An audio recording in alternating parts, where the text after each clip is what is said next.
Good morning, everyone. This is Dan O'Sullivan with your Bucks Island Area Fishing Report for Saturday, July the 17th, presented by Mercury.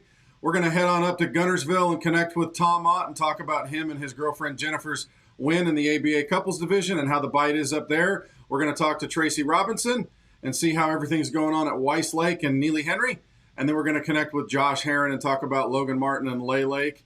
Stay tuned. We'll be right back and hear what everybody has to say. Good morning, everyone. This is Dan O'Sullivan with your Bucks Island Area Fishing Report for Saturday, July the 17th, presented by Mercury.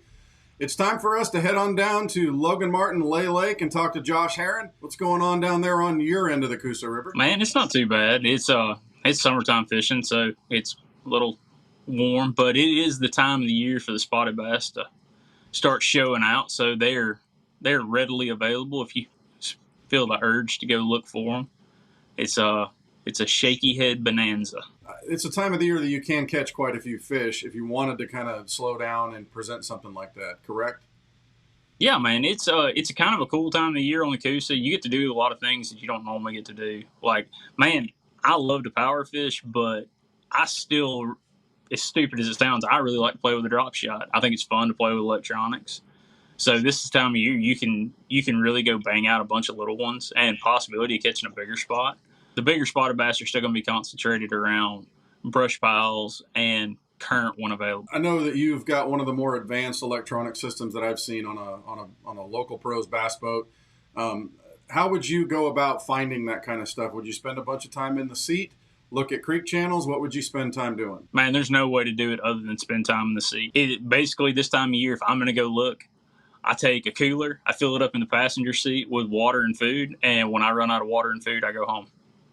So there's no replacement for time. I mean, you got a lot of guys that ride around and they look at, but you could see areas that multiple boats spend a lot of time on. But if you really want to set yourself apart, you either got to, one, put it in, or two, put in the work. That's about your only options. So maybe a little topwater bite in the morning on some of the shallow bars and seawalls still, or is it just get offshore and start doing your thing? No, man. I mean, early and often still great. Spook bite's still pretty decent.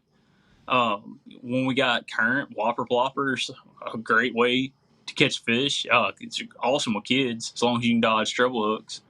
But anything like that, we're kind of past the popper thing and the splash it thing. But any of your walking baits, like a Sammy's really good this time of year, a Vixen, a Spook, even some like your old school baits, like a head and like a spitting image.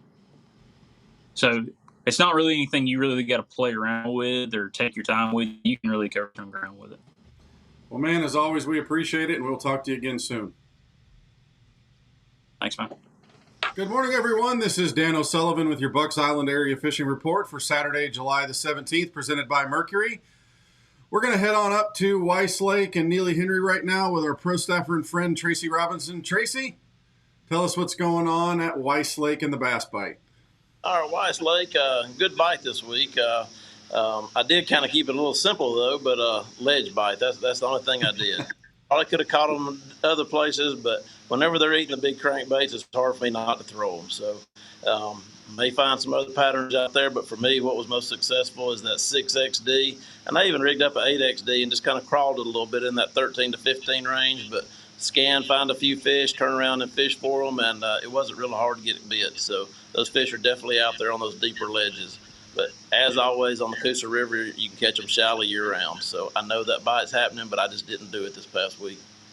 Well, I know Weiss Lake gives you the opportunity to get out there and kind of do your weightlifting with a big plug. You know, that's how us fishermen get our exercise in for our biceps. Anyway, I know Neely Henry's not going to give you that big of an opportunity to be able to do that kind of deal with the big crank plug. But what would you suggest for guys going to Neely Henry if they're going to go take a look at that body of water this weekend? Up the lake, ditch mouths, laydowns, plastics. They're catching a lot of spots up there in that 2-pound range. Every now and then run into a good largemouth on the trunks of some of those trees up there. Mid-lake's still been the most consistent. Obviously, the trillions of fish loose there at City Park, being the only boat ramp for big tournaments. So that still is the most popular area, is that mid-lake, flipping the grass edges, flipping the docks, plastics, jigs. even the finessey stuff once you get on some of those points in that mid lake. But that's been the most productive. I don't have a lot of good fishing report for that lower end, but in the summertime you can get a little bit into that ledge, deeper stuff on that lower end. But I just haven't been down there and heard anything going on that lower end. Well, it seems like you might be able to catch a few fish there on a shaky head on some of those rocky bluff walls too. That's something that I'll tend to do just to get a few bites here or there.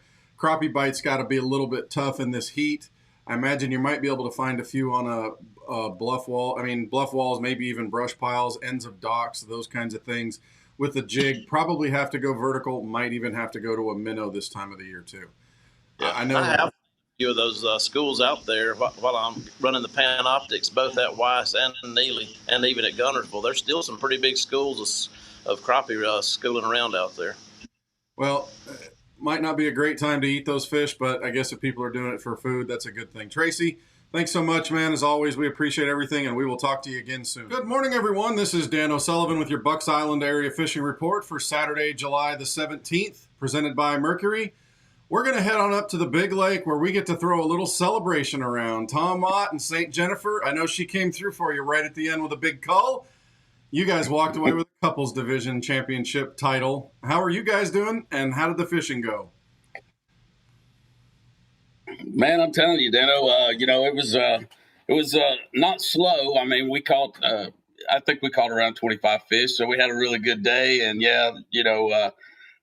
big fish Jen there, she just yanks one out right at the end and makes it all worthwhile. But she was quite happy with it. But the ABA couples, it's a great little deal that they run up there.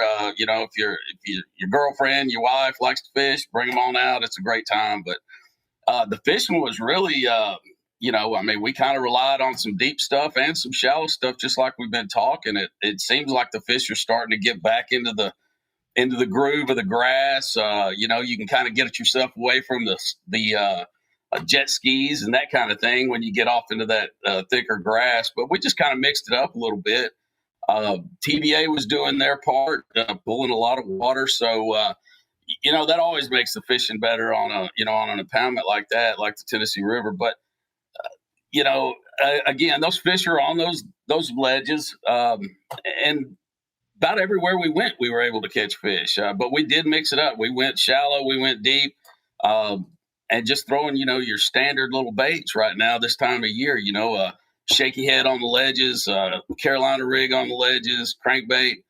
Then we get off in the grass. We're throwing some brim imitators, a chatterbait, swim jig, even a little swim bait. And they just seem to be producing right now. I mean, it's a tough time to get out there, to deal with all the buzzing, the gnats and the jet skis, but it's a good time, anytime you can be fishing. So bass bite is there. Obviously, you're going to have to work at it. What's the crappie bite like at Guntersville right now? Probably very tough. From what I've heard, those fish have definitely moved out deep. And that's just an area that, throwing those light jigs out deep on those river or creek channels that are running back through there, that's something that's really a specialized technique, and there's some guys that are really good at it. For me, I like to get up a little bit closer to the bridges where the ledge is a little bit more defined. There's a lot of bait in there. That's where the crappie are really stacking up. So those pylons are still, probably the easiest and most reliable way to catch a crappie right now. Well, as always, thank you, Tom. And hey, congratulations to you and Jen. That's a really cool deal. Love seeing that trophy back in those hands. Well, I appreciate it, man. Thank you very much. You guys be safe out there. You too. Well, that'll do it for our Bucks Island Area Fishing Report for Saturday, July the 17th, presented by Mercury. Thanks to everybody for tuning in. Thanks to the anglers for their information, our pro staffers and friends. Couldn't do this without you, and we appreciate it. Don't forget, like and subscribe to our social media channels, Instagram, Facebook, YouTube. Connect with us, be able to find out what's going on. And if you need anything, come to the loft. We'll be able to help you get something that in your boat that'll be able to put more fish in there along with it. Thanks for spending some time with us, and we look forward to hearing from you and seeing you soon.